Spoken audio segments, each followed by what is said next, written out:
this is Master Hughes, and a lot of you have been contacting me for well over a year. Master Hughes, what happened to me? All of you know I'm a well-known advocate.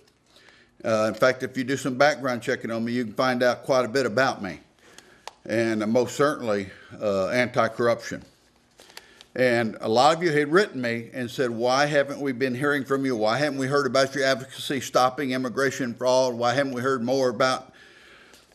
It's because I've been tied up in court for more than 3 years, okay? And I could not tell you what was going on without, I'm sure they would have sought an order to prevent me from releasing the information, okay? And I hold in my hand right now an appellate mandate from the Ninth Court of Appeals, which I have just won, okay? And I proceeded as a pro se litigant. And I have done so in force. My second appellate decision, I've won several courts, and I don't encourage anybody to go as pro se litigant. It's very difficult. But I had to proceed as pro se litigant, and I have won. And unfortunately, this case, and I expect further legal issues coming up. This case was in family court, and I expect that there will be information that will be released in the future here about the state of family courts in Texas and the corruption, the severe corruption in Texas family courts.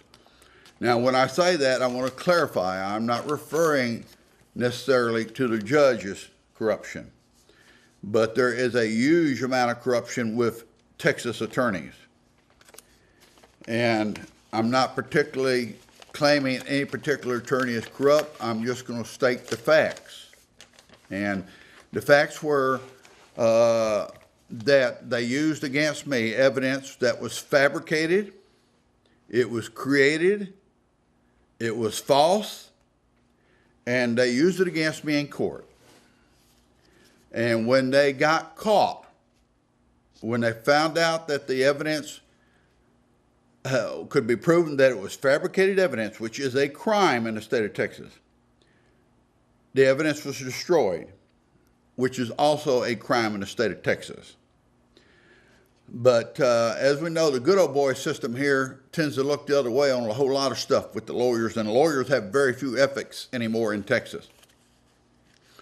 They've written the rules for lawyers, the ethics rules, to say you can't do it, but then give them a way out to do it a lot of times.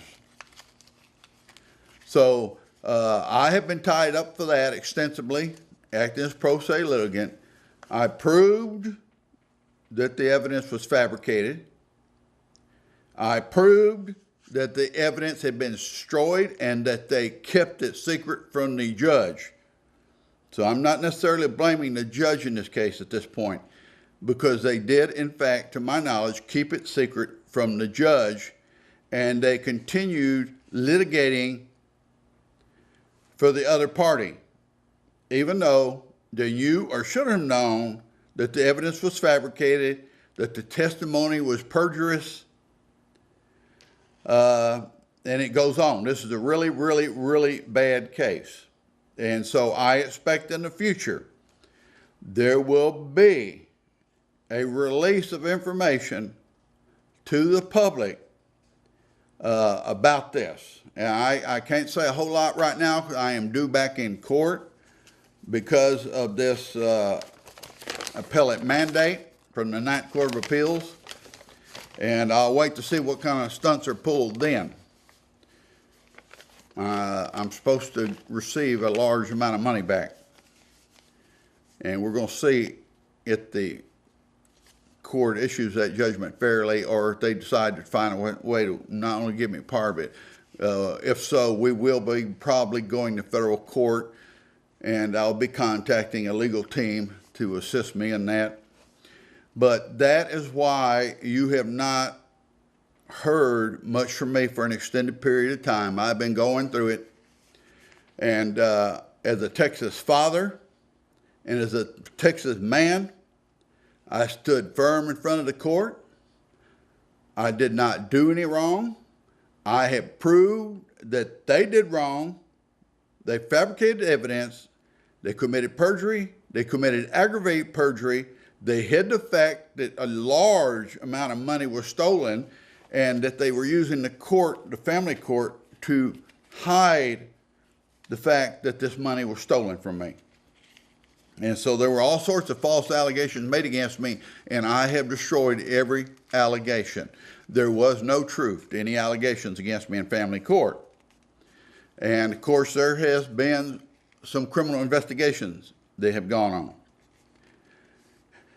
And it's a very sad thing, but the issue is, the problem is with the corruption in family court, and I'm not necessarily referring to the judges. Texas lawyers are held to very low standards nowadays, almost no standards. The ethics standards that exist for Texas lawyers are on paper and about like water. They're worthless. And so even if you catch a lawyer doing something, it's very rare for the Texas bar to do much to them, if anything. In fact, they had a case just recently where found out where one lawyer had been caught changing documents to mislead people. He'd actually swapped a page out in a transcript, I believe it was. They ought to be in jail.